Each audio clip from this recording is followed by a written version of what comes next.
오늘은 6월 23일 금요일입니다. 어제 하원 출석에 이어서 오늘은 미국 상원의회에 참석한 파월 연방준비제도 이사회 의장은 하반기 금리 인상 계획과 관련해서 지난해부터 매우 빠르게 움직였지만 지금은 목적지에 근접했다라고 말했습니다.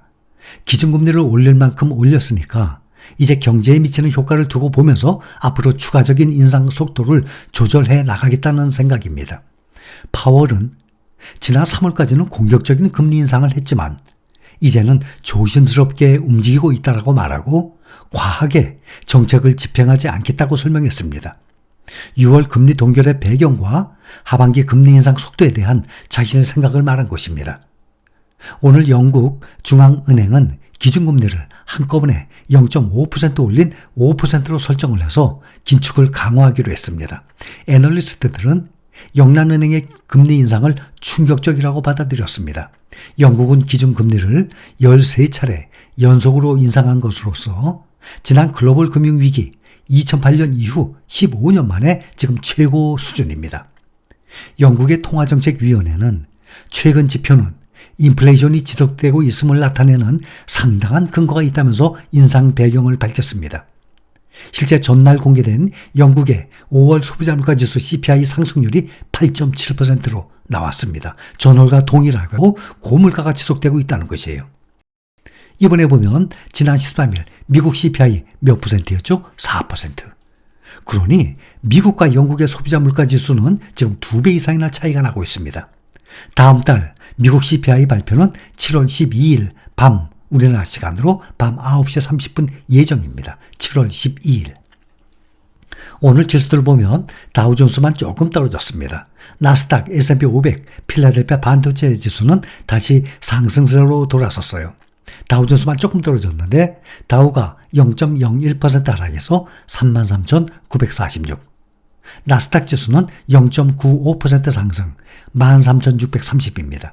나스닥이 가장 많이 오른 날입니다. S&P 500 지수 0.37% 상승 4,381. 필라델피아 반도체 지수는 0.57% 상승해서 3,569입니다. 미국 증시가 상승세가 빅테크를 중심으로 지금 계속되고 있어요. 미국의 개미 투자자들의 개별 주식 매수 규모가 사상 최대치를 기록했다고 합니다. 블룸버그 통신은 미국 최대 은행 JP모건의 집계를 인용해서 14일부터 20일까지 개미 투자자들의 개별 주식 매수 규모가 사상 최대인 15억 달러, 약 1조 9천억 원에 달했다고 보도했습니다. 상장지수 펀드죠. ETF와 개별 주식을 포함한 매수 규모는 44억 달러, 우리 돈으로 약 5조 7천억 원을 넘었습니다. 개미 투자자들의 이 매수는 테슬라, 애플, 엔비디아 등의 세계 종목에 집중됐습니다. 뉴욕 증시 주요 대표지수 S&P 500이 14%가량 오른 가운데 이들 세계 종목이 상승분의 43% 정도를 차지하고 있습니다. 다만 S&P 500을 비롯한 미국 주요 지수는 최근 3개월일 연속 조정을 받았었습니다. 앞서 미국 중앙은행 연방준비제도가 14일 기준금리를 동결하면서 앞으로 연내에 2차례 정도 추가 금리 인상 가능성을 시사한 바가 있습니다. 그 여파로 뉴욕 증시의 주가가 6일 연속 상승하다가 다시 3일 연속 하락을 했었습니다. 마이크로소프트, 알파벳, 애플, 메타, 아마존 등의 미국 대표 빅테크 기업들이 최근 매출과 주당 순이익 모두 시장 예상치를 뛰어넘는 1분기 실적을 발표했습니다. 지금 6월 말이죠. 이제 다음 달 7월 중순부터는 또 2분기 실적 발표도 나오기 시작합니다. 수익률은 빠르게 치솟고 있습니다. 코로나 팬데믹의 대표 수혜주로 최근 몇 년간 미국 증시를 견인을 했던 이들 대형 기술주들이 지난해 급격하게 하락세를 보였었습니다. 가장 많이 지난해에 떨어졌습니다. 그러다가 연초 이후 예상외로 급격한 반등세를 보이고 있어요. 특히 엔비디아 201%, 3배가 넘어갔습니다. 지금 거의 이제 상반기 끝나가죠. 거의 6개월 다 돼가는데 엔비디아가 지금 거의 6개월 아직 안 됐지만 벌써 3배 이상 올랐습니다. 테슬라 145%, 메타는 128%, 지금 빅테크주들 중에서 100% 이상 오른 종목들이 엔비디아, 테슬라, 메타입니다. 오늘 빅테크주들을 보면 넷플릭스와 엔비디아만 하락하고 모두 상승했습니다. 애플 1.65% 상승 187달러. 지금 최고치입니다. 올해 들어서 50% 상승했어요. 시가총액 3조 달러 거의 도달했습니다. 아마존 보면 클라우드 사업부를 통해서 AI 센터에 1억 달러를 할당했다고 밝혔습니다. 마이크로소프트의 이 오픈 AI가 챗 GPT를 공개한 이후 수개월 만에 대규모 관련 투자 경쟁에 나선 모습입니다.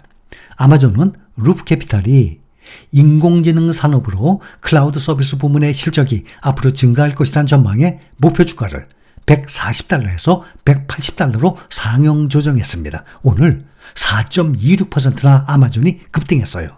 현재 130달러입니다. 140에서 180달러로 목표 주가가 올라갔습니다. 아마존은 클라우드 사업의 이 매출이 감소하고 있지만 소매 부문의 매출 회복이 수익력이 더 큰 동인이라면서 회사의 소매 사업이 광고 및 수익 수수료를 확대함에 따라서 팬데믹 이전보다 훨씬 경쟁력을 갖췄다라고 평가를 했습니다. 테슬라 보면 모건 스탠리가 최근 주가 상승과 관련해서 투자 의견을 매수해서 중립으로 하향 조정했어요. 그런데 목표 주가는 200달러에서 250달러로 상향했습니다. 오늘 1.98% 상승했어요. 현재 264달러입니다. 월가의 대표 강세론자로 알려졌습니다. 마르코 콜라노빅, JP모건의 수석 전략가입니다. 미국 증시 급락 가능성을 경고하고 나섰어요. 얼마 전부터. 블룸버그에 따르면 콜라노빅은 미국 증시가 미지의 영역으로 진입하고 있다라고 말을 하고 연방준비제도의 추가 금리 인상 여파로 앞으로 증시가 하반기에는 하락으로 전환할 것이라 라고 말합니다. 마르코 콜라노빅 전략가는 고객들에게 보낸 서한에서 투자자들이 격동의 하반기에 대비할 필요가 있다라고 강조를 합니다. 마르코 콜라노빅은 미국 증시 상승 랠리가 연준의 금리 인하 조치 없이는 앞으로 지속될 수는 없다라고 말을 하고 연준이 지난 6월 연방공개시장위원회 정례 회의에서 최종금리 전망치를 5.6%로 상향을 시킨 만큼 연내 금리 인하와 랠리 지속을 기대하기는 어려워졌다라고 보고 있습니다. 콜라노빅은 미국 경제가 올해 4분기나 내년 1분기에는 침체 국면에 진입하게 될 것으로 예상을 하고 있습니다. 콜라노빅은 연준이 통화정책을 전환하지 않는 이상 이르면 올해 4분기부터 경기 침체를 직면하게 될 것이라고 말을 하고 기업들의 실적과 가격 결정력이 흔들리기 시작하면 현재 밸류에이션을 정당화하는 데 어려움을 겪게 될 것이라고 말했습니다. 또 투자자들 역시 주식 밸류에이션이 너무 높다라는 사실을 깨닫게 될 것이라고 말을 하고 증시 투자자 심리가 위축되는 과정에서 증시가 하락세를 맺지 못할 것이라고 경고했습니다. 이렇게 전문가들이 오를 것이다, 내릴 것이다, 앞으로 어떻게 될 것이다 많은 뉴스들이 나옵니다. 그러나 우리는 가격이 어떻게 되든 간에 앞으로 미래에 어떻게 되든 간에 돈이 생기는 대로 특히 개별 종목도 아닌 안전한 ETF 종목에 꾸준히 현금을 주식으로 바꿔서 보유하는 전략이 가장 미래를 본다면 정확할 것입니다.